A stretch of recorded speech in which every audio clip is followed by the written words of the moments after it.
பார்க்கிறோம். அல்லேலூயா. யாருக்கு? தேவ ஜனங்களுக்கு.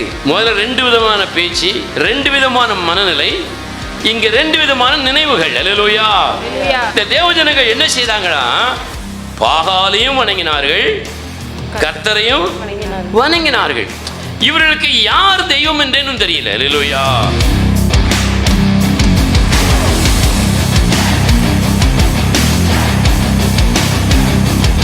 அதனால தான் 2ஐயும் வணங்கினார்கள். அல்லேலூயா.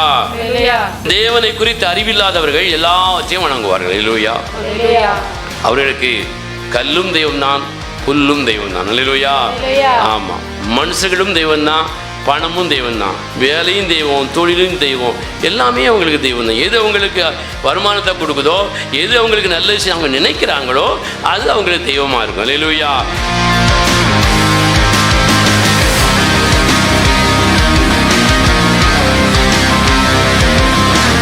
இங்க தேவஜனங்கள் பாருங்க, கர்த்தரையும் வணங்கினாங்க, பாகாலையும் வணங்கினாங்க. அல்லேலூயா.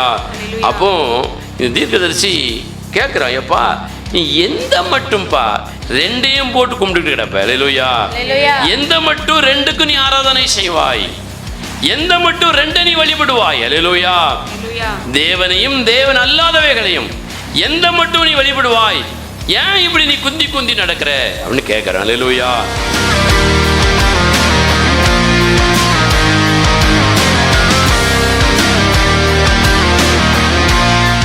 குந்தி நடப்பது என்பது எப்படி போட்டிருக்குன்னா, சரிந்து வளைந்து நெளிந்து நடப்பது. அல்லேலூயா. சரிந்து சாய்ந்து வளைந்து நெளிந்து நடப்பது. அல்லேலூயா. அதுக்கு என்ன அர்த்தம்னா, தவறான காரியம் என்று தெரிந்தவரும் கூட அதுல விட்டு கொடுத்து வாழ்வது. அல்லேலூயா. நேர்மையான காரியங்களுக்கு விட்டு கொடுத்து வாழ்வது தவறல்ல. கணவன், மனைவி, பிள்ளைகள், நண்பர்கள், சபை உறவுகள், ஊழியக்கார, விசுவாசி, நேர்மையான காரியமா நம்ம விட்டு கொடுக்கலாம், கொஞ்சம் விட்டு கொடுக்கலாம். அல்லேலூயா. அது எதை போன்றது? ஏற்கனவே ஒரு செய்தி கேட்டோம், ஒரு புழு வளைந்து வளைந்து கொடுப்பது போல நம்ம விட்டு கொடுக்கலாம் நல்ல காரியத்திற்கு. அல்லேலூயா. தப்பான காரியத்திற்கு விட்டு கொடுத்தா அது தவறான ஒரு காரியமாயிரும். அல்லேலூயா. இந்த தேவ ஜனங்கள் பாகாலே வழிபட்டாங்க, கர்த்தரையும் வழிபட்டாங்க. எவ்வளவு மோசமான ஒரு நிலையில் அவங்க இருந்திருக்காங்க பாருங்க. அப்போ தீர்க்கதரிசி கேட்கிறான், நீங்க ஏன் 2 நினைவுகளால் இருக்கிறீர்கள்?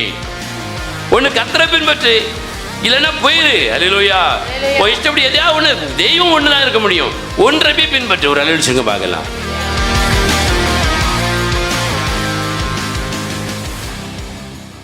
கர்த்தருடைய பரிசுத்த நாமத்திற்கு மகிமை உண்டாவதாக. ஆண்டவராகிய இயேசுவின் நாமத்திலே உங்கள் யாவரையும் வாழ்த்துகிறேன். கர்த்தர் பெரிய காரியங்களை செய்வார். நம்முடைய செய்திக்கு நேராக நம்முடைய சிந்தனைகளை திருப்பிக் கொள்வோம். அல்லேலூயா. அல்லேலூயா. உங்கள் யாவரையும் மறுபடியும் ஆண்டவராகிய இயேசு நாமத்தில் வாழ்த்துகிறேன். கடந்த சில வாரங்களாக கொடுத்த செய்தியை கடந்த வாரம் மறுபடியும் ஆரம்பித்திருக்கிறோம். அல்லேலூயா. ஸ்தோத்திரம். அதாவது 430 வருடங்கள் அடிமையாக இருந்த தேவ ஜனங்களை தேவன் அந்த அடிமைத்தனத்திலிருந்து விடுவித்து தம்மை அவர்கள் ஆராதிக்க வேண்டும் என்று விரும்பினார். அல்லேலூயா. தேவனுடைய விருப்பம் தம்முடைய ஜனங்கள் தம்மை என்ன செய்யணும்? ஆராதிக்க வேண்டும். அப்படியானால் தேவன் அவர்களை விடுவித்ததற்கான நோக்கமே எதற்காகத்தான்? தேவ ஜனங்கள் தேவனை ஆராதிக்க வேண்டும். அல்லேலூயா. அப்படி ஒரு நோக்கத்திற்காக தேவன் மோசே என்கிற தேவ மனிதனை அழைத்து அவனோடு பேசி, என் ஜனங்களை அந்த இக்கட்டிலிருந்து விடுவித்து கொண்டு வா என்று சொல்லி அனுப்புகிறார். அல்லேலூயா. அப்படி அனுப்பும் பொழுது அந்த ஜனங்கள் வேலை செய்து கொண்டிருந்த அந்த ராஜா பார்வோன் என்று வேதம் சொல்லுகிறது, அவன் இந்த ஜனங்களை தேவனை ஆராதிப்பதற்கு என்ன செய்யல? விடவில்லை, தடை செய்தான். அல்லேலூயா. பார்வோன் தேவனை ஆராதிக்க மாட்டான். ஆனால் தேவ ஜனங்களை ஆகிலும் தேவனை ஆராதிப்பதற்கு என்ன செய்யணும்? அவன் விட்டிருக்கணும். நான் என்ன செய்தான்? விடவில்லை என்று வேதம் சொல்லுகிறது, தடை செய்தான். அல்லேலூயா. நம்முடைய வாழ்க்கையில் தேவன் நம்ம குறித்து வைத்திருக்கிற பிரதானமான ஒரு நோக்கம், முதல் நோக்கம், முக்கியமான நோக்கம், நம்முடைய ஆவி ஆத்ம சரீரத்தை தேவனுக்கு முழுமையாக ஒப்பு கொடுத்து நாமும் நம்முடைய வீட்டாரும் குடும்பமும் இணைந்து தேவனை ஆராதிக்க வேண்டும் என்கிற ஒரு பெரிய ஒரு நோக்கத்தை தேவன் இந்த வேதத்தில் வைத்திருக்கிறார். அல்லேலூயா. ஆனால் பெரிய வேதனை என்ன தெரியுமா? ஒரு கூட்ட ஜனம் தேவ ஜனங்களை ஆராதிக்க விடாமல் என்ன செய்கிறது? தடுத்து கொண்டு தடை செய்து கொண்டே இருக்கிறது. அல்லேலூயா. தேவ ஜனங்கள் தேவனை ஆராதிக்க முடியாதபடி ஒரு கூட்டம் தடை செய்கிறது, இன்னொரு கூட்ட தேவ ஜனம் தம்மை தாமே தடை செய்து கொள்ளுகிறது. அல்லேலூயா. சில சமயத்தில் ஏன் நீங்கள் ஆராதனைக்கு வரலை, ஏன் லேட் ஆயிடுச்சு, என்ன பிரச்சனை என்று சொல்லி சில சகோதரிகளை, சகோதரர்களை, வாலிப இளைஞர்களை, பிள்ளைகளை எல்லாம் கேட்கும்போது அவர்கள் சொல்லுகிற ஒரு காரியம் விந்தையாக இருக்கும். தூங்கிட்டேன் அப்படிம்பாங்க. அல்லேலூயா. என்னை எழுப்பதுக்கு யாரும் இல்லை அப்படிம்பாங்க. சிலர் சொல்லுவாங்க என் மனைவியால் இன்றைக்கி ஆராதனைக்கு வர முடியல. சிலர் சொல்லுவாங்க என் கணவனால் இன்றைக்கி ஆராதனைக்கு வர முடியல, என் பிள்ளைகளால் வர முடியல, என் பெற்றோர்களால் வர முடியல. இன்னும் அதனால் சிலர் சொல்லுவாங்க சில விருந்தினர்கள் வந்து விட்டார்கள், என் நண்பர்கள் வந்து விட்டார்கள், என்றைக்குமே வராத ஒரு மனுஷி என்னை தேடி வந்து விட்டார்கள், அவர்கள் ஆராதனைக்கு தடை பண்ணி விட்டார்கள் என்று சொல்லுவார்கள். அல்லேலூயா. வேதம் சொல்லுகிறது இவர்களெல்லாம் நம்மை தடை செய்கிறவர்கள் என்று நாம் நம்பிக்கொண்டு நம்முடைய வாழ்க்கையை தேவனை ஆராதிப்பதற்கு தடையாக என்ன செய்துவிடக்கூடாது, அமைத்து விடக்கூடாது. அல்லேலூயா. பார்வோன் ஒரு பெரிய ராஜா, அவனுக்கு கீழே வேலை பார்த்த அடிமைப்பட்ட ஜனங்களை அவன் தடை செய்தான். தேவனோக்கும் அவர்களை விடுதலை செய்ய வேண்டும் என்பது. அல்லேலூயா. அவன் தடை செய்ததுனாலே அங்கே என்ன நடந்தது? தேவன் வாதைகளை அனுப்பினார்னு வாசிக்கிறோம். அல்லேலூயா. இனத்தை அனுப்பினார், வாதி அனுப்பினார். வாதி என்று சொன்னால் தரித்திரம், சாபம், வியாதி, வேதனை, மனவலி, இன்னும் நமக்கு தீராத ஒரு தீர்வில்லாத பிரச்சனைகள். அல்லேலூயா. அதை வாதை என்று வேதம் குறிப்பிடுகிறது. ஆனால் அன்றைக்கு தேவன் வாதையை அனுப்பினார். வாதையை எங்கே அனுப்பினார்னா அந்த பார்வோன் தேசத்தில் ஓடின ஒரு நதியின் மேலே அனுப்பினார் வேதம் சொல்லுது. அல்லேலூயா. என்ன வாதை அங்கே வந்தது? அந்த நதி ரத்தமாக மாறிட்டு. அல்லேலூயா. மோசேட்ட சொல்கிறாரு, நீ கோல் எடுத்து நதி என்ன செய், அடி. சத்தம் சொல்லுங்க பார்க்கலாம். அடி, நதியை நீ அடி. அடித்தால் அந்த நதி எப்படி மாறிடும்? தண்ணீர் பூரா ரத்தமாக மாறிடும். ரத்தமாக மாறினா குடிக்க முடியுமா? குடிக்கவே முடியாது, கிட்ட போக முடியாது, குளிக்க முடியாது. அல்லேலூயா. அப்போ ரத்தமாக மாறினோடனே அடுத்த என்ன நடக்கு? நதியில் உள்ள மீன்கள் எல்லாம் செத்து மேலே மிதக்குது. அல்லேலூயா. மீன்கள் எல்லாம் செத்து மேலே மிதந்த உடனே நதியெல்லாம் நார ஆரம்பித்து விடுகிறது. அல்லேலூயா. இவன் வேதம் சொல்லுகிறது அந்த ஜனங்கள் அநேக நாட்கள், 2-3 நாட்கள் என்று நான் நினைக்கிறேன். அந்த வசனத்தை வாசிக்கலாம். யாத்திராகமத்தின் புஸ்தகம் திருப்பிக் கொள்வோம்.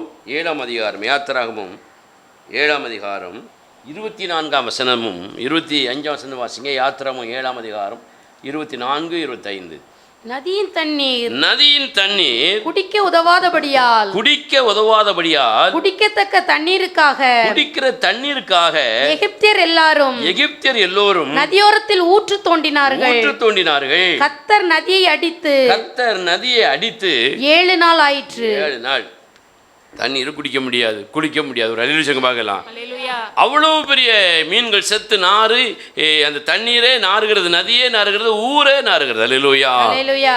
அப்போ ஏன் தேவன் அந்த நதியை அடித்தார்னா, இந்த நதி தான் பார்வோன் தேசத்திற்கு செழிப்பை கொண்டு வந்த பெரிய வருமானத்திற்கு முக்கியமான ஒரு நதியாக இருந்தது. அல்லேலூயா. இந்த நதியில் மீன்கள் மாத்திரமல்ல, நிறைய கனிமங்கள் அங்கே இருந்தது என்று சரித்திரங்கள் சொல்லுகிறது. அல்லேலூயா. நதிக்கு அடியில் கடலில் முத்து இருப்பது போல நிறைய கனிமங்கள்லாம் அங்கே இருந்திருக்கிறது. ஒரு அல்லேலூயா சொல்லுங்க பார்க்கலாம். இப்படி பயங்கரமான செல்வ செழிப்பை உண்டாக்குகிற அந்த நதியாக இருந்தது. அல்லேலூயா. அதனால் அந்த செல்வ செழிப்பில் வளர்ந்த அந்த பார்வோனும் அந்த ஜனங்களும் தங்கிட்ட நிறைய செல்வமும் செழிப்பும் இருக்கிறது நினச்சி அந்த அதிகாரத்தை பயன்படுத்தி அந்த நதியையே தெய்வமாக வணங்கினார்கள். அல்லேலூயா. எதை தெய்வமாக வணங்கினாங்க? நதியை ஏன் தெய்வம் வணங்கினாங்க? நதிதான் அவர்களுக்கு செல்வத்தையும் செழிப்பையும் நல்ல வருமானத்தையும் கொடுத்தது. அல்லேலூயா. இதே போலத்தான் நம்முடைய வாழ்க்கையில் அநேக நேரங்களிலே நமக்கு வருமானத்தையும் செல்வத்தையும் செழிப்பையும் தருகிற அந்த தொழில், அந்த வேலை, அந்த நபர்களை நம்ம என்ன செய்கிறோம்? முக்கியத்துவப்படுத்தி விடுகிறோம். அல்லேலூயா. தேவனை ஆராதிப்பதை நம்ம என்ன செய்ய விடுகிறோம்? பின்தங்க வைத்து விடுகிறோம், அதில் பின்தங்கி விடுகிறோம். ஆகவே இந்த மாதிரி காரியங்களை செய்யும் பொழுது நம்முடைய செழிப்புகளிலே, நம்முடைய நன்மைகளிலே, நம்முடைய ஆசீர்வாதங்களிலே அடி விழும் பொழுது குறைவுகள் உண்டாக ஆரம்பித்து விடும். அல்லேலூயா. ஆகவே வேதம் சொல்கிறது, தேவனை ஆராதிப்பதற்கு நாம் நமக்கே தடையை உண்டாக்கக்கூடாது, நாம் பிறராலும் தடைப்படக்கூடாது. அல்லேலூயா. கடந்த வாரம் சொன்னேன், நாம் நமக்கே தடை உண்டாக்கினால் அடி யார் மேலே விழும்? நம்ம மேலே விழும். அல்லேலூயா. நாம் பிறருக்கு தடை உண்டாக்கினால் அடி யார் மேலே விழும்? நம்ம மேலே விழும். நமக்கு யார் தடை உண்டாக்குகிறார்களோ அவர்கள் மேலே என்ன விழும்? அது கணவனாக இருக்கட்டும், மனைவியாக இருக்கட்டும், பிள்ளைகளாக இருக்கட்டும், யாராகவும் இருக்கட்டும். அல்லேலூயா. அப்படி அடி பார்வோன் மீதும் பார்வோன் ஜனத்தின் மீதும் விழுந்தது என்று வேதம் சொல்கிறது. அல்லேலூயா. முதல் வாதை அடியாக நதியை தேவன் ரத்தமாக மாற்றினார். அல்லேலூயா. இரண்டாவது வாதை என்பது குறித்து கடந்த வாரம் உங்களுக்கு நான் ஆரம்பிச்சிருக்கிறேன், வாசிக்க பார்க்கலாம். யாத்திராகமத்தின் புத்தகம் திருப்பிக் கொள்வோம். இரண்டாவது வாதை என்ன? யாத்திராகமம் 8ஆம் அதிகாரம் 1ஆம் வசனத்திலிருந்து வாசிக்க பார்க்கலாம், 2ஆம் வசனம் வரைக்கும். அப்பொழுது கர்த்தர் மோசேயை நோக்கி, நீ பார்வோனிடத்தில் போய் எனக்கு ஆராதனை செய்ய என் ஜனங்களை அனுப்பிவிடு. நீ அவர்களை அனுப்பிவிட மாட்டேன் என்பாயாகில் உன் எல்லை அடங்களையும் தவளைகளால் வாதிப்பேன். அல்லேலூயா. இரண்டாவது வாதம் என்னது? தவளை. அல்லேலூயா. இந்த தவளை நம்ம தேசத்துக்குள்ள கொண்டு வந்துடும் அப்படிங்கிற ஆண்டவர். அல்லேலூயா. நமக்கு சின்ன எறும்பு, சின்ன கொசுவே நம்மள நினைச்ச முடியல, தாங்க முடியல. அல்லேலூயா. ஸ்தோத்திரம். வீட்டுக்குள்ள பாச்சாவும் எறும்பு வந்துட்டுனா பெரிய பதட்டமா இருக்கு நமக்கு. ஒரு அல்லேலூயா சொல்லுங்க. புது வீடு இப்போ தான் கட்டினேன், எப்படி தான் இந்த பூரா வந்துச்சோ, எப்படி தான் இந்த சுண்டலி வந்துச்சோ, எப்படி தான் இந்த எறும்பு வந்துச்சோ, எப்படி இந்த பாச்சா வந்துச்சோன்னு நம்ம கற்பனை பண்ணி கொண்டே இருக்கிறோம். அல்லேலூயா. பாச்சானுக்கு பயந்து வலிக்கு விழுந்து மதித்தவங்க இருக்கிறாங்க, கால்கையை உடைச்சவங்கள, மூஞ்ச உடைச்சவங்களாம் இருக்காங்க. அல்லேலூயா. அப்போ உங்க தவளை பாருங்க, அந்த தேசம் முழுவதும் தவளை, நதிக்குள்ளேருந்து அவ்வளோ யாரி வந்துச்சு. அல்லேலூயா. தவளை யாரி வந்து அங்கே இருக்கும், கரையில் இருக்கும். ஒரு அல்லேலூயா பார்க்கலாம். இது எங்கே போகுது? ஜனங்களுடைய வீட்டுக்குள்ளே போகுது. வீட்டுக்குள்ளே போய் பெட்ரூமுக்குள்ளே போகுது, கிச்சனில் போகுது, படுக்கறைக்குள்ளே போகுது, பார்வனுடைய மஞ்சத்துக்குள்ளே போகுது, பார்வனுடைய பெரிய பெரிய அதிகாரிகளுடைய வீட்டுக்குள்ளே போகுது, தேவ ஜனங்கள் வீட்டுக்குள்ளே போகுது. அது மாத்திரமில்ல, போய் ஒதுங்கி அங்கங்கே படுத்து கிடக்கல, என்ன செஞ்சுதான்? அவங்க மேலே அப்படியே ஏறிச்சான். அல்லேலூயா.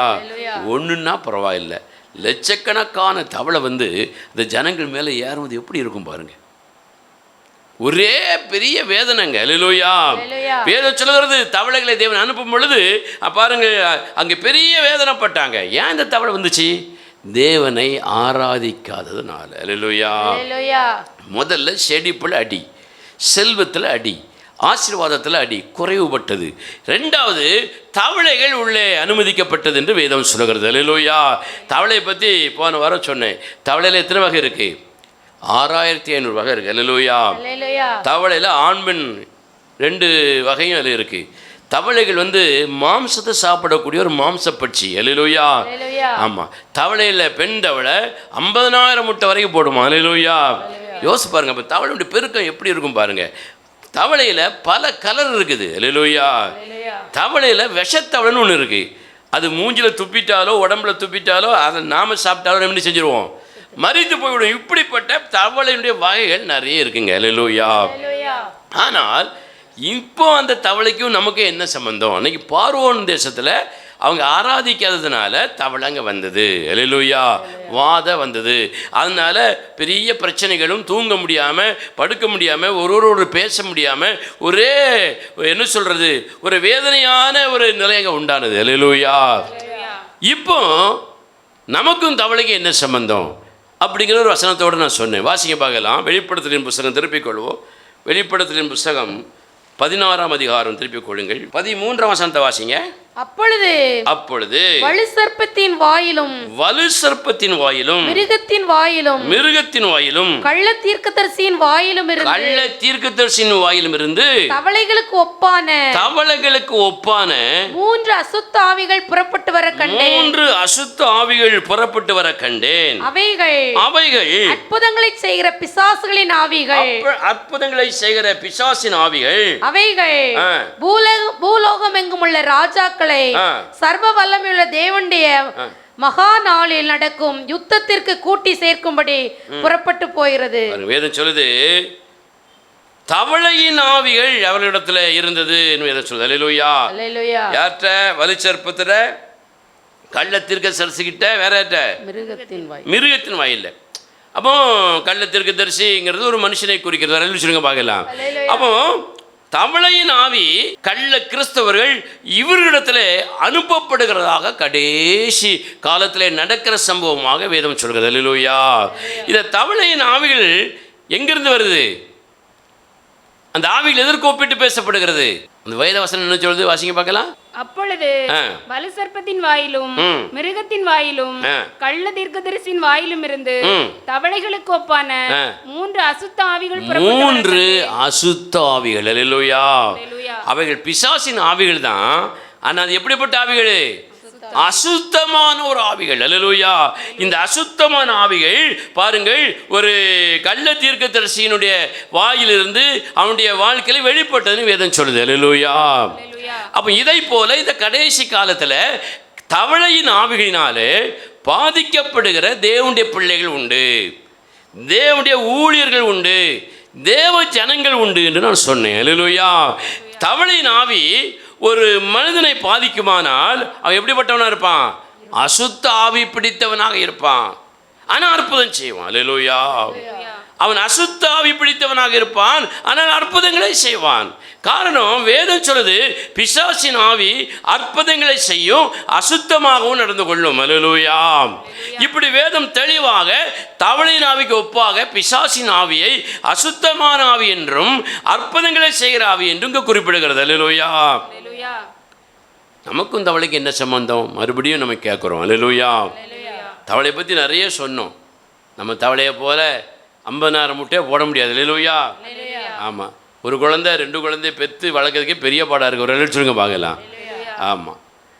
தவளையை போல பல நிறங்கள் நம்ம காட்டுகிறோமா நமக்கு தெரியல. அல்லேலூயா. சத்தமாக வர சொல்லுங்களேன். பல நிறங்களை பச்சோந்தி காட்டும், தவளையும் காட்டும். நமக்கு பச்சோந்தியை பற்றும் மட்டும்தான் தெரியும், தவளையை பற்றினது தெரியாது. வேறு சொல்கிறது பல நிறங்களை காட்டும், விஷம் நிறைந்ததாக இருக்கும். அந்த லிஸ்ட்டில் நம்ம வரமாட்டோம். அவ்வளோ கொடூரமானாலும் நம்ம கிடையாது. ஒரு அல்லு சொல்லுங்க. ஏன் சத்தமாக தான் ஒரு அல்லு சொல்லுங்களேன். உங்களை பாராட்டி தானே சொல்கிறேன், சத்தமாக சொல்லுங்க பார்க்கலாம். ஆனால் தவளையின் காரியங்களிலே நமக்கு இருக்கிற ஒரு சம்பந்தம் என்ன அப்படின்னு போன வாரம் ஆரம்பித்தேன். தவளை பல அனுபவங்களோட இருந்தாலும் தவளை குறித்து நமக்கு தெரிஞ்ச ஒரு விஷயம், அது தண்ணீருக்குள்ளும் கிடக்கும், தரைக்குள்ளும் கிடக்கும். அல்லேலூயா. தவளை எங்கே கிடக்குங்க? தண்ணீரிலும் கிடக்கும், தரையிலும் கிடக்கும். இது ஒன்று தான் நமக்கு தெரிஞ்சது. அல்லேலூயா. அப்போ இந்த தவளையின் ஆவி தேவ ஜனங்களை பற்றி பிடித்திருக்குமானால் அவர்கள் தண்ணீருக்குள்ளும் இருப்பாங்க, தரைக்குள்ளும் இருப்பாங்க. அல்லேலூயா. இது என்ன நிலை அப்படின்னா, நம்ம ஊரில் ஒரு பழமொழி சொல்லுவாங்க, ரெண்டுங்கெட்டான் நிலை. என்ன நிலை? ரெண்டுங்கெட்டான் நிலை.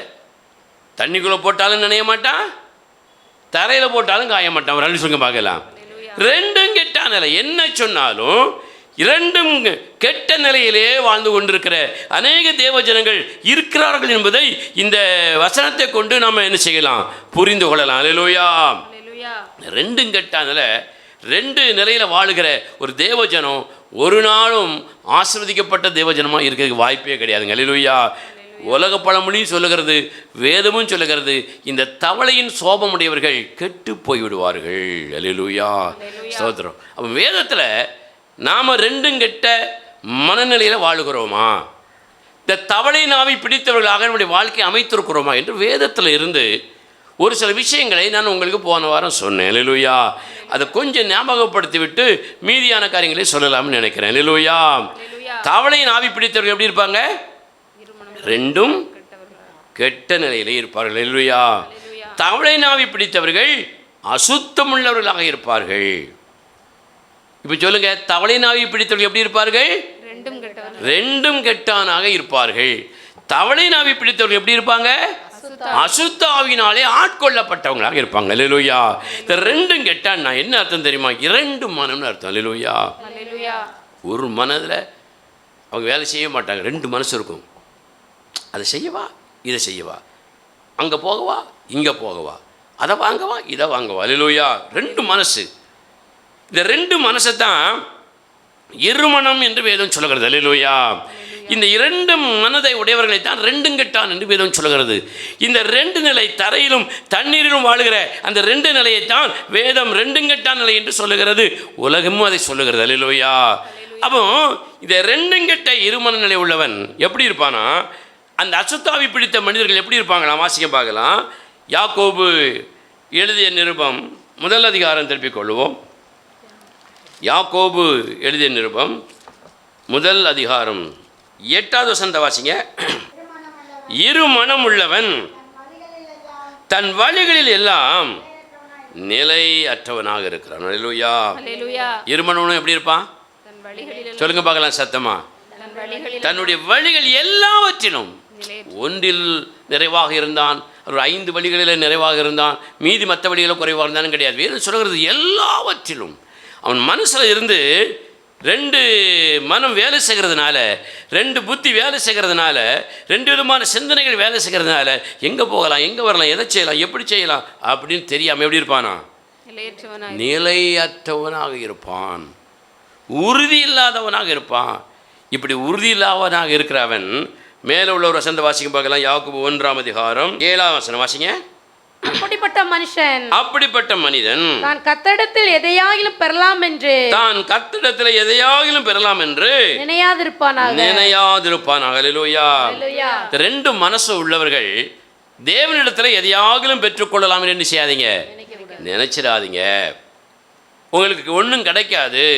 நீங்க என்ன தேவனிடத்தில் எப்படி இல்லை, ஒரே மனமாக இல்லை. அல்லேலூயா.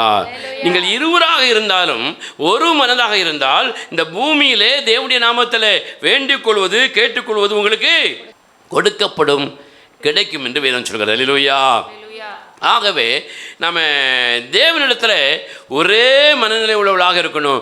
2 மனம் உள்ளவர்களாக இருந்தால் நம்ம தவளையின் ஆவியினால் ஆட்கொள்ளப்பட்டிருக்கிறோம், அசுத்த ஆவியினாலே ஆட்கொள்ளப்பட்டிருக்கிறோம். நமக்கு ஒன்றுமே செய்யாது.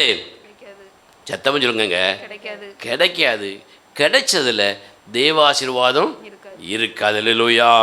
நிறைய பேர் பெரிய பெரிய கோடீஸ்வரர்களாக பணக்காரங்களெல்லாம் இருக்கிறாங்க.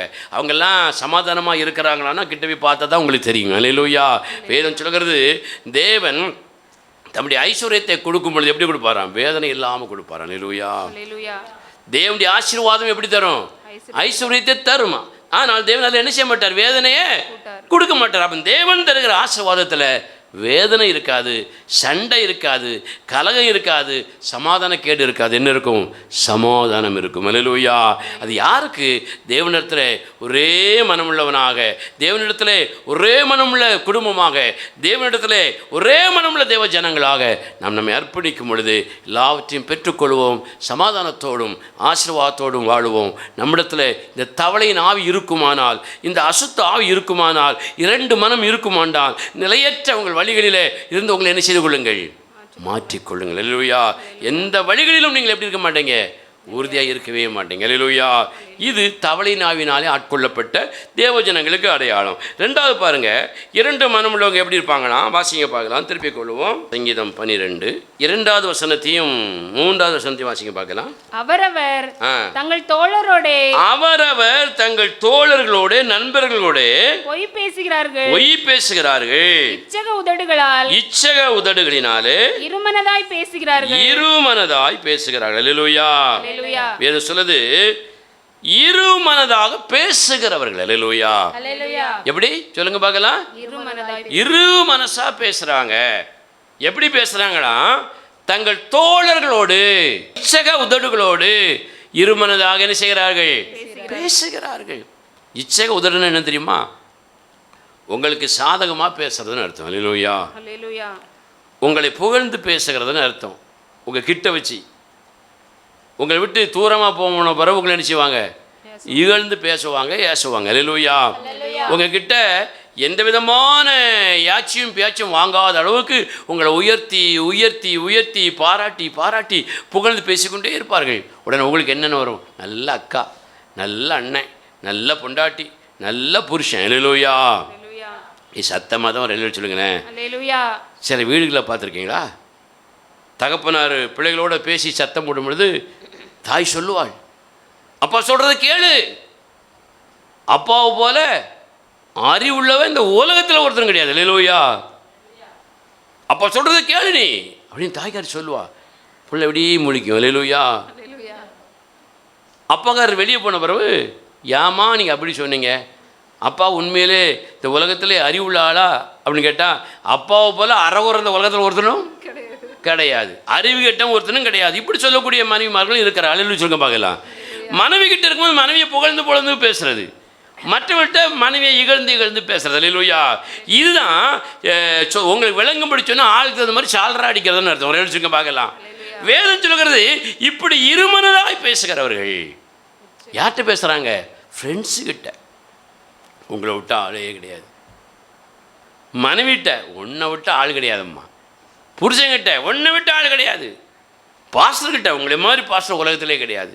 விசுவாசிகள்கிட்ட உங்களை மாதிரி ஒரு விசுவாசினா அந்த உலகத்தில் பார்த்ததே கிடையாது சிஸ்டர் பிரதர். அல்லேலூயா. ஆனால் கொஞ்சம் தள்ளி அவங்க போன உடனே இவனை போல இவளை போல கேடுகட்டவங்க ஒருத்தர் இந்த உலகத்தில் கிடையாதுன்னு சொல்லக்கூடிய இதுதான் இச்சகமான பேச்சு உதடுகள். அல்லேலூயா. 2 நாக்கு. ஒரு அல்லேலூயா சொல்லுங்க பார்க்கலாம். யாருக்கு 2 நாக்கு உண்டு? பாம்புக்கு தான் 2 நாக்கு உண்டு. இந்த 2 நாக்கு உள்ள பாம்பு எப்படிப்பட்டது? விஷம் நிறைந்தது. அல்லேலூயா. 2 நாக்குள்ளவர்கள்னு வேதம் சொல்லுது. இந்த பாம்பை போல இருமனதாய் இரட்டை பேச்சு பேசக்கூடியவர்கள் 2 நாக்குள்ளவர்கள். தோழரோட போய், ஊழியக்காரனோட போய், விசுவாசியோட போய், பொண்டாட்டிக்கிட்ட போய், பிள்ளைகிட்ட போய், புருஷங்கிட்ட போய், அம்மா கிட்ட போய், அப்பா கிட்ட போய், எல்லாருக்கிட்டையும் போய், ஆனால் நல்லா தான் பேசுவாங்க. அல்லேலூயா. இதை சொல்லுது. இப்படிப்பட்ட 2 விதமாய் பேசுகிற மனநிலையில் உள்ள, உதடுகளை உள்ள, வார்த்தைகளை உள்ள ஒரு தேவ மனிதனை, தேவ ஜனத்தை தேவன் என்ன செய்வாராம்? வாசிக்க பார்க்கலாம். அந்த 12ஆம் சங்கீதம் வாசிக்க, மறுபடியும் வாசிக்க 2ஆம் வசனத்திலிருந்து. அவரவர் தங்கள் தோழரோட பொய் பேசுகிறார்கள், இச்சக உதடுகளால் இருமனதாய் பேசுகிறார்கள். இச்சகம் பேசுகிற எல்லா உதடுகளையும் எல்லாம் கவனிக்கணும்.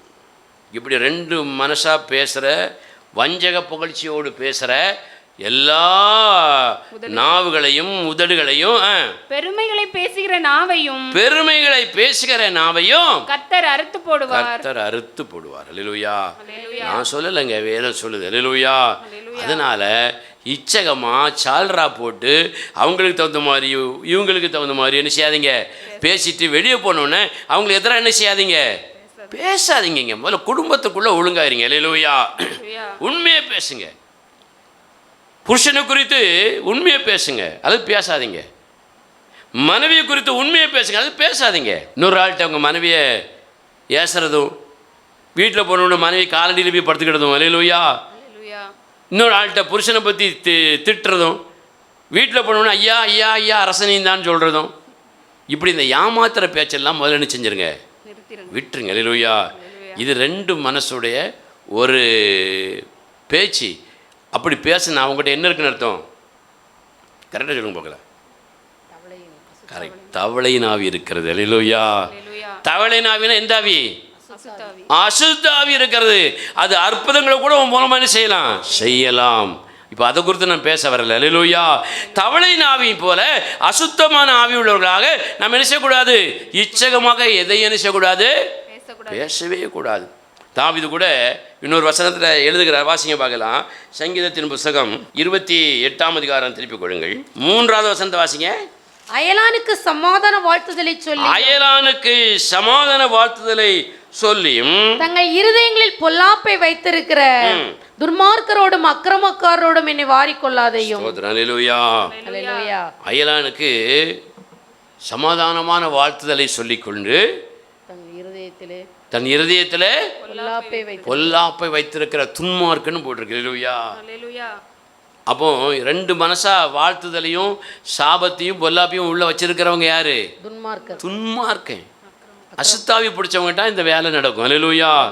தவளை நாவி யார்கிட்ட இருக்கோ அவங்க தான் அப்படி நடந்துக்கிடுவாங்க. தண்ணிலையும் கிடப்பாங்க, தரையிலையும் கிடப்பாங்க. புகழ்ந்தும் பேசுவாங்க, இகழ்ந்தும் பேசுவாங்க, பொய்யையும் பேசுவாங்க, உண்மையும் பேசுவாங்க. தாழ்மை உள்ளவர்களாக இருந்துக்கிடுவாங்க, பெருமை உள்ளவர்களாக இருப்பாங்க. அல்லேலூயா. அல்லேலூயா. இவங்க யாரு? ரெண்டும் கெட்டான். அல்லேலூயா. இப்படிப்பட்டவர்களை ஆண்டவரே என்ன செய்வாராம்? அந்த சங்கீதத்தில் 28ஆம் சங்கீதத்தில் நீங்கள் வாசிங்க பார்க்கலாம். 5ஆம் வசனத்தை வாசிங்க. அவர்கள் கர்த்தருடைய செய்கைகளையும் அவர் கரத்தின் கிரியைகளையும் கவனியாதபடியால் அவருடைய கரத்தினுடைய கிரியைகளை கவனியாதபடியால் அவர்களை இடித்து போடுவார். அவர்களை கட்ட மாட்டார். அல்லேலூயா. அல்லேலூயா. இச்சகமான உதடுகளோடு தோழர்களோடோ குடும்பத்தோடோ சபையிலோ யாரிடத்துல நீங்கள் பேசினாலும் தேவன் உங்களை என்ன செய்வார்? கட்ட மாட்டார், இடிச்சிருவார். உங்கள் நாவுகளை என்ன செய்வார்? அறுத்து போட்டுருவார்னு போட்டிருக்கு. அல்லேலூயா. ஏன்னா தவளை ஆவி பிடித்தவர்கள், அசுத்தாவி பிடித்தவர்கள் ஆண்டவருக்கு சாதகமாக ஒரு நாள் என்ன செய்ய முடியாது, வாழவே முடியாது. அல்லேலூயா. இந்த ரெண்டு விஷயத்த போன வாரம் உங்களுக்கு சொன்ன ஞாபகம் இருக்குன்னு நினைக்கிறேன். அல்லேலூயா. ரெண்டு மனம், ரெண்டு விதமான பேச்சு. அல்லேலூயா. மூன்றாவதாக தவளையும் ஆவியைப் போல தரையிலும் தண்ணீரிலும் கிடக்கிற அந்த ரெண்டு கட்டான் செயல்பாடுகள் உள்ளவர்கள் எப்படி இருப்பாங்களாம்? வாசிங்க 1 ராஜாக்களின் புஸ்தகம் 18ஆம் அதிகாரம் 21ஆம் வசனத்தை வாசிங்க. அப்பொழுது எலியா சகல ஜனத்தண்டைக்கும் வந்து நீங்கள் எந்த மட்டும் இரண்டு நினைவுகளால் குந்தி குந்தி நடப்பீர்கள். கர்த்தர் தெய்வமானால் அவரை பின்பற்றுங்கள். பாகால் தெய்வமானால் அவனை பின்பற்றுங்கள். அப்படி நிறுத்திக்கிடுங்க. அல்லேலூயா. இங்க இரண்டு நினைவுகளை பார்க்கிறோம். அல்லேலூயா. யாருக்கு? தேவ ஜனங்களுக்கு. முதல்ல ரெண்டு விதமான பேச்சு, ரெண்டு விதமான மனநிலை, இங்க ரெண்டு விதமான நினைவுகள். அல்லேலூயா. எலியா என்கிற தீர்க்கதரிசி இங்க தேவ ஜனங்களோடு பேசுகிறார். இந்த தேவ ஜனங்கள் என்ன செய்தாங்களா? பாகாலையும் வணங்கினார்கள், கர்த்தரையும் வணங்கினார்கள். இவர்களுக்கு யார் தெய்வம் என்றேன்னு தெரியல. அல்லேலூயா. அதனால தான் ரெண்டையும் வணங்கினார்கள். அல்லேலூயா. தேவனை குறித்து அறிவில்லாதவர்கள் எல்லாவற்றையும் வணங்குவார்கள். அல்லேலூயா. அவர்களுக்கு கல்லும் தெய்வம்தான், புல்லும் தெய்வம்தான். அல்லேலூயா. ஆமாம், மனுஷர்களும் தெய்வம்தான், பணமும் தெய்வம்தான், வேலையும் தெய்வம், தொழிலும் தெய்வம், எல்லாமே அவங்களுக்கு தெய்வம் தான். எது அவங்களுக்கு வருமானத்தை கொடுக்குதோ, எது அவங்களுக்கு நல்ல விஷயம் அவங்க நினைக்கிறாங்களோ அது அவங்களுக்கு தெய்வமாக இருக்கும். அல்லேலூயா. இங்கே தேவஜனங்கள் பாருங்க, கர்த்தரையும் வணங்கினாங்க, பாகாலையும் வணங்கினாங்க. அல்லேலூயா. அப்போ இந்த தீர்க்கதரிசி கேட்குறான், எப்பா நீ எந்த மட்டும்பா ரெண்டையும் போட்டு கும்பிட்டுட்டு கிடப்ப? அல்லேலூயா. எந்த மட்டும் ரெண்டுக்கும் நீ ஆராதனை செய்வாய்? எந்த மட்டும் ரெண்டை நீ வழிபடுவாய்? அல்லேலூயா. தேவனையும் தேவன் அல்லாதவைகளையும் எந்த மட்டும் நீ வழிபடுவாய்? ஏன் இப்படி நீ குந்தி குந்தி நடக்கிற அப்படின்னு கேட்குறான். அல்லேலூயா. குந்தி குந்தி நடப்பது என்பது எப்படி போட்டிருக்குன்னா, சரிந்து வளைந்து நெளிந்து நடப்பது. அல்லேலூயா. சரிந்து சாய்ந்து வளைந்து நெளிந்து நடப்பது. அல்லேலூயா. அதுக்கு என்ன அர்த்தம்னா, தவறான காரியம் என்று தெரிந்தவரும் கூட அதுல விட்டு கொடுத்து வாழ்வது. அல்லேலூயா. நேர்மையான காரியங்களுக்கு விட்டு கொடுத்து வாழ்வது தவறல்ல. கணவன், மனைவி, பிள்ளைகள், நண்பர்கள், சபை, உறவுகள், ஊழியக்கார, விசுவாசி, நேர்மையான காரியமா நம்ம விட்டு விட்டு கொடுக்கலாம், கொஞ்சம் விட்டு கொடுக்கலாம். அல்லேலூயா. அது எதை போன்றது? ஏற்கனவே ஒரு செய்தி கேட்டோம், ஒரு புழு வளைந்து வளைந்து கொடுப்பது போல நம்ம விட்டு கொடுக்கலாம் நல்ல காரியத்திற்கு. அல்லேலூயா. தப்பான காரியத்திற்கு விட்டு கொடுத்தா அது தவறான ஒரு காரியமாயிரும். அல்லேலூயா. இந்த தேவ ஜனங்கள் பாகாலே வழிபட்டாங்க, கர்த்தரையும் வழிபட்டாங்க. எவ்வளவு மோசமான ஒரு நிலையில் அவங்க இருந்திருக்காங்க பாருங்க. அப்போ தீர்க்கதரிசி கேட்குறான், நீங்கள் ஏன் ரெண்டு நினைவுகளால் இருக்கிறீர்கள்? ஒன்று கர்த்தரை பின்பற்று, இல்லைன்னா போயிரு. அல்லேலூயா.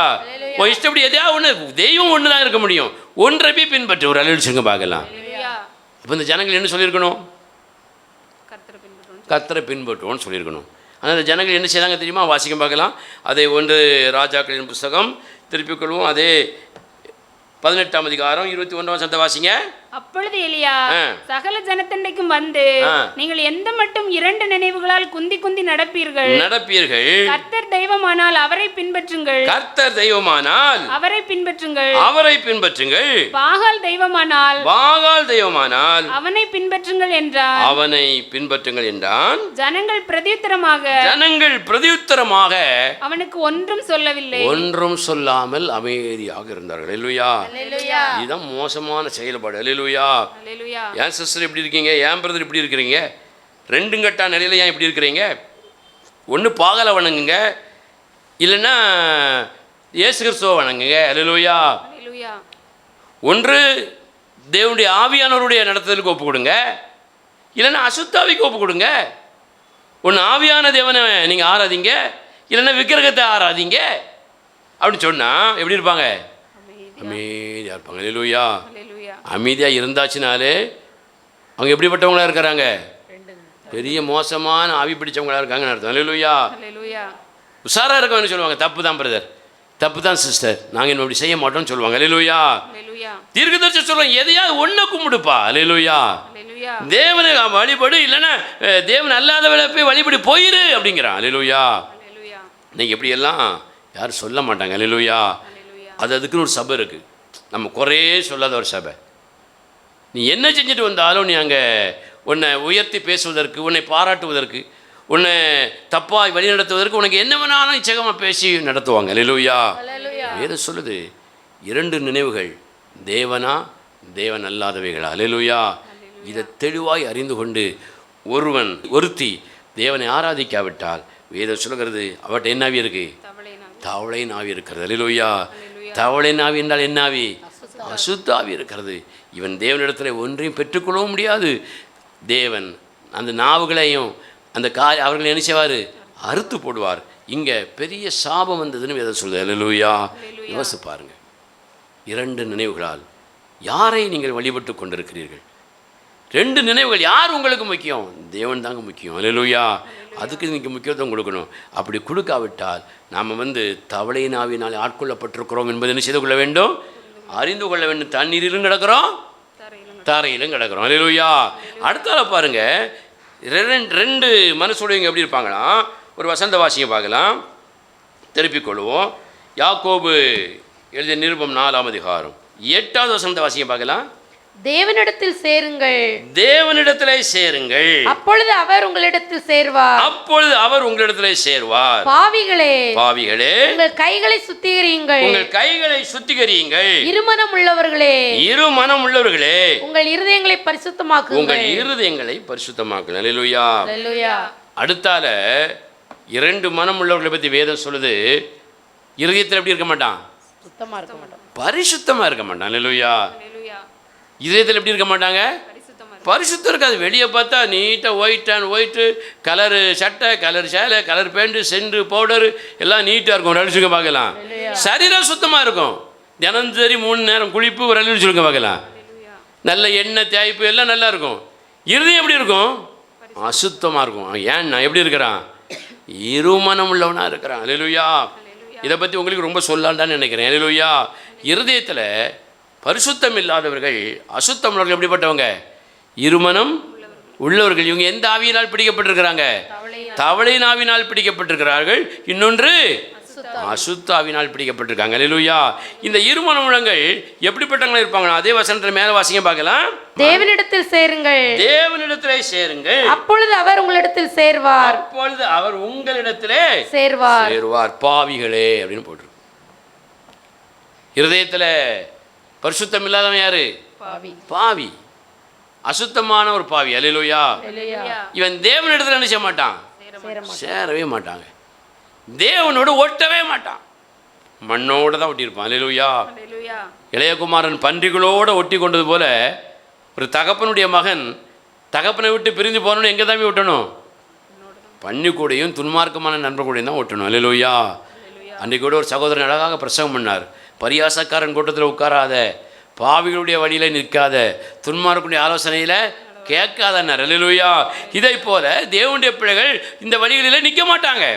ஆனால் பாவம் செய்தவன், பாவியாக இருக்கிறவன், அசுத்த ஆவியினாலே பிடிக்கப்பட்டவன், தவளை ஆவியினாலே ஆட்கொள்ளப்பட்டவன் தேவனிடத்தில் என்ன செய்ய மாட்டான்? சேர மாட்டான். இருதயத்தில் பரிசுத்தமாகவும் வாழ மாட்டான். அல்லேலூயா. யோசித்து பாருங்க, உங்களிடத்துல எந்த ஆவி இருக்குது? தேவனிடத்தில் ஓடி ஓடி வந்து சேரணும். அல்லேலூயா. அந்த வாஞ்சை இருக்கணும் முதல்ல நமக்கு. அல்லேலூயா. ஸ்தோத்திரம். அந்த வாஞ்சை இல்லைனாலே நம்ம உலகத்துலலாம் போய் ஒட்டிக்கிட்டுதோம். மண்ணு கூடையும் துன்மார்க்கம் கூடையும் அசிங்கம் கூடையும் அசுத்தம் கூடையும் ஒட்டிக்கிடுதோம். அல்லேலூயா. இளையகுமாரன் வழியே இல்லைன்னு பண்ணி கூடவே படுத்துக்கிட்டான். அல்லேலூயா. இங்கே சத்தமாக எல்லாம் சொல்லுங்க. நல்ல சாப்பாடு, நல்ல பூர்த்தியான உணவு, ஆகாரம், குடிக்க தண்ணி, ட்ரெஸ்ஸு கிஸ்ஸு எல்லாம் இருந்த பிறகும் தகப்பனை விட்டு பின்வாங்கினா எங்கே போய் ஒட்டிக்கிட்டான்? பண்ணி கூடவே ஒட்டிக்கிட்டான். அல்லேலூயா. யோசித்து பாருங்கள், இரு மனமுள்ளவர்களுடைய நிலை இப்படிலாம் சீர்கிட்டு போய் இருக்குது. அதனால் தேவனிடத்தில் எப்பவும் சேருங்க. அல்லேலூயா. அப்போ அவர் உங்களிடத்துல சரி, நான் என் பொண்டாட்டி கூடயே தான் சேருவேன், என் புருஷன் கூடயே தான் சேருவேன், என் பிள்ளைகள் கூட தான் சேருவேன், என் அக்கா கூட சேருவேன், தங்கச்சி கூட சேருவேன், அவங்க கூட சேருவேன், இவ கூட சேருவேன் அப்படின்னா தெய்வம் உங்கள்கிட்ட என்ன மாட்டார்? அண்ட மாட்டார், சேர மாட்டார். அல்லேலூயா. ஆனால் உங்களுக்கு எல்லாம் நடக்குது. எது நடத்துது? அசுத்த ஆவி நடத்துது, தவளையின் ஆவி நடத்துது. அந்த வேதம் சொல்லுது அற்புதங்களை செய்யும்னு. அல்லேலூயா. நீங்கள் நினச்சிட்டு இருக்கீங்க தேவன் செய்தார்னு. அல்லேலூயா. இருமனமாக இருக்கிறவனை தேவன் ஒரு நாள் சேர்த்துக்கொள்ள மாட்டார். அல்லேலூயா. அவன் தன்னை திருத்தி கொண்டால் சேர்த்துக்கொள்வார். அல்லேலூயா. சொல்லுங்க பார்க்கலாம். அவன் தேவனிடத்தில் சேருங்கள், இருதயத்தை பரிசுத்தமாக்குங்கள். அப்போ முதல்ல என்ன சொன்னேன்? இரு மனம் உள்ளவன் நிலையற்றவன் ஒன்றையும் பெற்றுக்கொள்ள மாட்டான். ரெண்டாவது என்ன சொன்னேன்? இச்சகம் பேசுகிற இரு மனமுள்ள நாவுகளை உடையவன் கர்த்தர் அவன் என்ன செய்வார்? நாவுகளை அறுத்து போடுவார். அடுத்த என்ன சொன்னேன்? இரண்டு நினைவுகளாலே குந்தி குந்தி நடந்து வாழ்க்கையிலே சமாதானம் இல்லாமல் பாருங்கள், அடிமையோடு பாவத்தோடு வாழ்கிற ஒரு சூழ்நிலையிலே அவர்கள் வாழ்வார்கள். அடுத்த என்ன சொன்னேன்? பரிசுத்தம் இல்லாமல் இருப்பான்.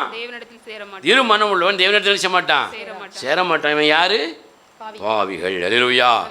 கடைசியாக இரண்டு மனம் எங்கே தெரியுமா? நேரம் இல்லைனாலும் வேகமாக நான் போகிறேன், வாசிக்க பார்க்கலாம். லூக்கா எழுதின சுவிசேஷம் திருப்பிக் கொள்வோம். 16ஆம் அதிகாரம் 13ஆம் வசனத்தை வாசிங்க. எந்த ஊழியக்காரனும் இரண்டு எஜமான்களுக்கு ஊழியம் செய்யக்கூடாது. ரெண்டு எஜமானுக்கு ஊழியம் செய்யக்கூடாது, முடியாது அப்படின்னு யார் சொல்றா? ஏசப்பா சொல்றாரு. அல்லேலூயா. எந்த ஊழியக்காரனாக இருந்தாலும் சரிதான், எந்த ஊழியம் பண்ணாலும் சரிதான், என்ன வேலையை பண்ணாலும் சரிதான், ரெண்டு எஜமானுக்கு ஊழியம் செய்ய முடியாது. அல்லேலூயா. ஒரு மனைவி ரெண்டு புருஷனோட வாழ முடியுமா? ஒரு கணவன் ரெண்டு மனைவியோட வாழ முடியுமா? ஒரு மனுஷன் ரெண்டு வித்தியாசமான இடத்துல ஒரே நேரத்தில் வேலை செய்ய முடியுமா? முடியாது. அல்லேலூயா.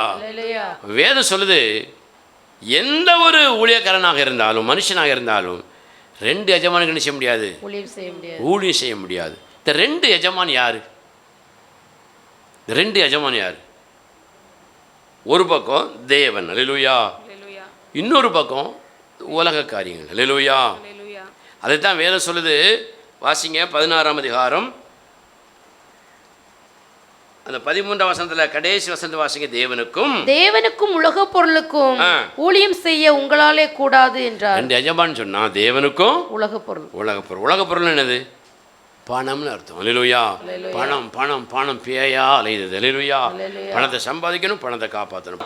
இப்படி ரெண்டுக்குமே தேவனுக்கும் உலக பொருளுக்கும் ஒரு மனுஷன் என்ன செய்ய முடியாது? ஊழியம் செய்ய முடியாது, வாழவும் முடியாது. அல்லேலூயா. நல்லா இன்னைக்கு புரிஞ்சுக்கணும். இயேசுநாதர் சொன்னது. இன்னைக்கு அதெல்லாம் மறந்து ஆண்டரை விட்டுட்டு பணம் பணம் பணம்னு போகக்கூடிய நிறைய பேரை பார்க்குறோம். அல்லேலூயா. நான் சிலரை பார்த்துருக்குறேன். கோயிலில் வந்து கொஞ்ச நேரம் ஆலயத்தில் உட்கார முடியாது, குத்து வைக்கி உட்காந்து இடுப்பு வலிச்சிடும், தூக்கம் வந்துடும், ஆலயத்தில் வந்து உட்கார முடியாது.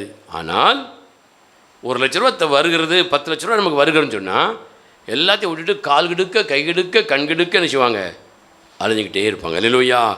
ஆராதனையை மறந்துடுவாங்க, ஆண்டவரை மறந்துடுவாங்க, தேவாலயத்தை மறந்துடுவாங்க, எல்லாத்தையும் மறந்துடுவாங்க. அல்லேலூயா. உலகம் உலகம் உலக பொருள் பணம் பணம்னு அலைவாங்க. அல்லேலூயா. நீங்கள் அப்படி போங்க. நீங்கள் மறுபடியும் தேவனுக்கு வந்து அந்த ஊழியத்தை எப்படி செய்ய முடியாது? உண்மையாக செய்ய முடியாதுன்னு வேதம் சொல்லுது. அல்லேலூயா. ரெண்டு எஜமானுக்கு நீங்கள் உண்மையாக இருக்கவே முடியாது. ஒன்று உலகம், அதாவது உலக பொருள் பணம், இன்னொன்று தேவன். அல்லேலூயா. நீங்கள் ரெண்டையும் செய்து கொண்டிருந்தால் எந்த நிலைமையில இருப்பீங்க தெரியுமா? அந்த வசனத்தை வாசிங்க. அதே லூக்கா சுவிசேஷம் 16ஆம் அதிகாரம் 13ஆம் வசனம் மறுபடியும் வாசிங்க. எந்த ஊழியக்காரனும் இரண்டு எஜமான்களுக்கு ஊழியம் செய்யக்கூடாது. ஒருவனை பகைத்து மற்றவனை சிநேகிப்பான்.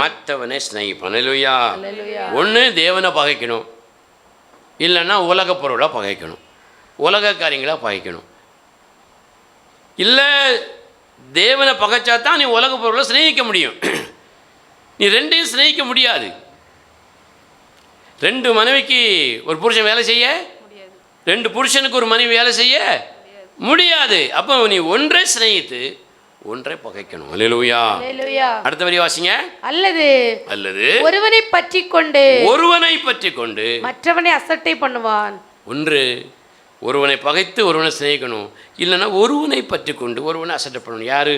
நீ தேவனை உறுதியாய் பற்றி கொண்டு சாத்தானை அசட்டை பண்ணணும். இல்லைன்னா சாத்தானை உறுதியாக பற்றிக்கிட்டேன்னா தேவனை அசட்டை பண்ணணும்.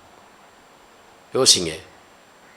ரெண்டையும் பற்றி பிடித்து கொண்டு நீங்கள் வாழ்ந்து கொண்டிருந்தால், திறமையாக வாழ்ந்து கொண்டிருந்தால், ஆண்டவர் முடியாதுன்னு சொன்ன ஒரு வாழ்க்கையை முடியும் என்று நீங்கள் வாழ்ந்து கொண்டிருந்தால், வேதம் சொல்லுகிறது நீங்கள் தேவனிடத்தில் உண்மையில்லாதவர்கள். அல்லேலூயா.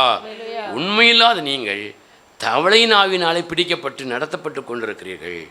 நீங்கள் ரெண்டு நிலைமைகளை கெட்டு வாழ்ந்து கொண்டிருக்கிறவர்கள், தேவனிடத்தில் ஒன்றையும் பெற முடியாதவர்கள் என்பதை இந்த கால வேளையில், இந்த சபையில், ஆன்லைனில் கேட்குற தேவ பிள்ளைகள், ஊழியர்கள் அறிந்து கொள்ள வேண்டும். அல்லேலூயா.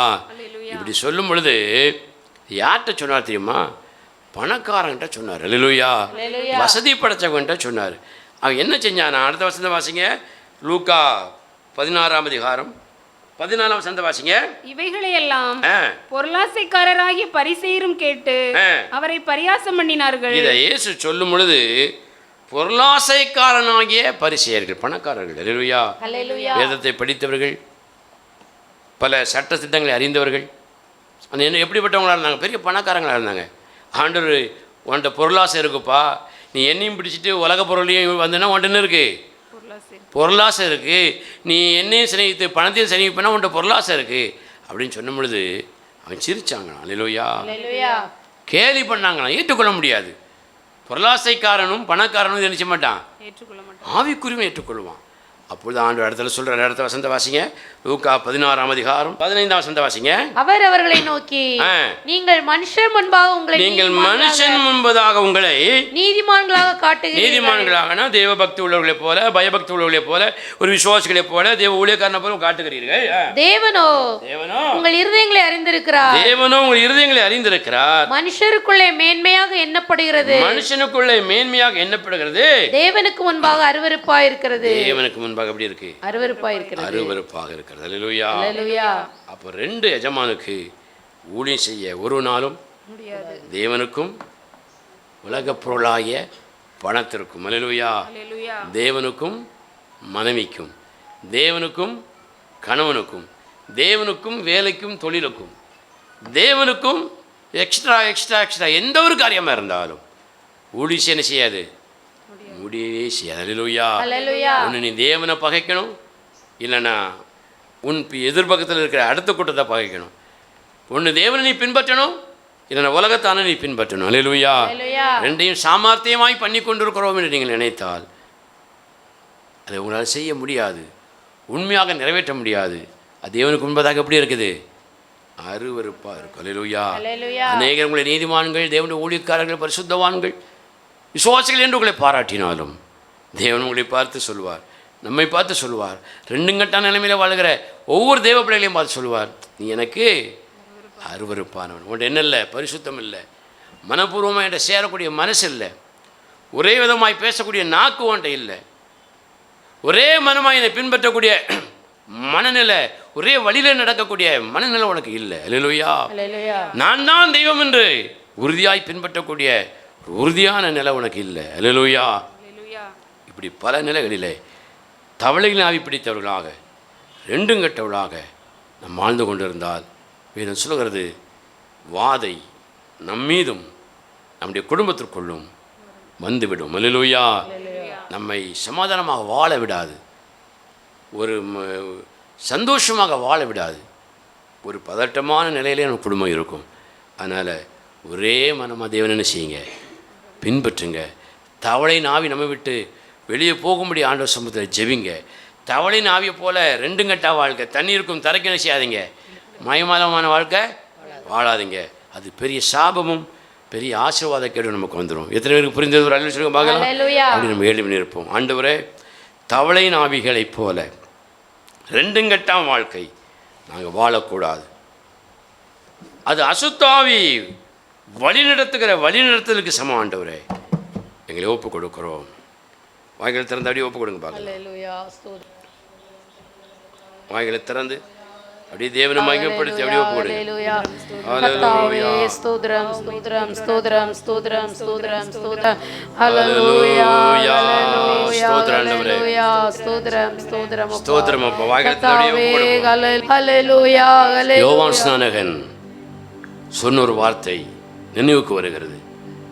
நீங்க பெருகணும் ஆண்டவரே, நான் சிறுகணும். நீங்கள் உயர்த்தப்பட வேண்டும், நான் சிறுக வேண்டும் ஆண்டவரே என்று தன்னை அர்ப்பணித்த ஒரு தேவ மனிதன். யோசித்து பாருங்க, நம்முடைய வாழ்க்கையிலே யாரை உயர்த்துகிறோம்? தேவனையா, உலகத்தையா? தேவனையா, பணத்தையா? தேவனையா, உறவுகளையா? தேவனை விட்டு மற்றவர்களை நாம் உயர்த்துகிறோம் என்று சொன்னால் தேவனை மனப்பூர்வமாக நம்மால் ஆராதிக்க முடியாது. தேவனை ஆராதிக்க பல தடைகள் நமக்கு வந்துவிடும். பலருக்கு தடையாக நாம் மாறி போய்விடுவோம். ஆனால் தேவநாமத்தை நாம் உயர்த்தும் பொழுது, ஒரே மனமாக உயர்த்தும் பொழுது, வேதம் சொல்லுகிறது, நம் குடும்பங்களில் வீசுகிற பெருங்காற்று, தடையாயிருக்கிற செங்கடல் எல்லாமே நமக்கு வழி திறக்கும், அடங்கி போகும். சிங்கத்தின் கெபிக்குள்ளே, தீச்சுளுக்குள்ளே நாம் கடந்தாலும் கூட தேவனே ஒரே நாமத்தை ஒரே மனதோடு நானும் உன் வீட்டாரும் நீங்கள் உங்கள் வீட்டாரும் உயர்த்தும் பொழுது சேதங்கள் நிகழாது. எந்த சங்கிலிகளும் உன்னை கட்டி வைக்க முடியாது. தேவன் உன்னை உயர்த்துவார். எத்தனை பேர் அதை உணர்கிறீர்கள்? ஆண்டவரே, நாங்கள் ஒரே மன ஆவி உடையவர்களாக உம்முடைய வேதத்தையே சிந்தித்து ஒன்றையே நாங்கள் நிறைவேற்ற எங்களை உதவி செய்யும். ஒருமித்து நாங்கள் உங்களை உயர்த்துகிறோம் ஆண்டவரே. என் வாய்களை திறந்து கர்த்தரை உயர்த்துங்க பார்க்கலாம். பெருங்காற்றும் அடங்கி போகும், எக்கடலும் வழி திறக்கும், உங்க நாமம் உயர்த்தும் போது கண்மலையும் கரைந்து போகும். பெருங்காற்றும் அடங்கி போகும், எக்கடலும் வழி திறக்கும், உங்க நாமம் உயர்த்தும் போது கண்மலையும் கரைந்து போகும். பெருங்காற்றும் அடங்கி போகும், எக்கடலும் வழி திறக்கும், உங்க நாமம் உயர்த்தும் போது கண்மலையும் கரைந்து போகும். இயேசுவே, உம் நாமமே பெருகணும். அல்லேலூயா. உங்க நாமம் உயரணும். இந்த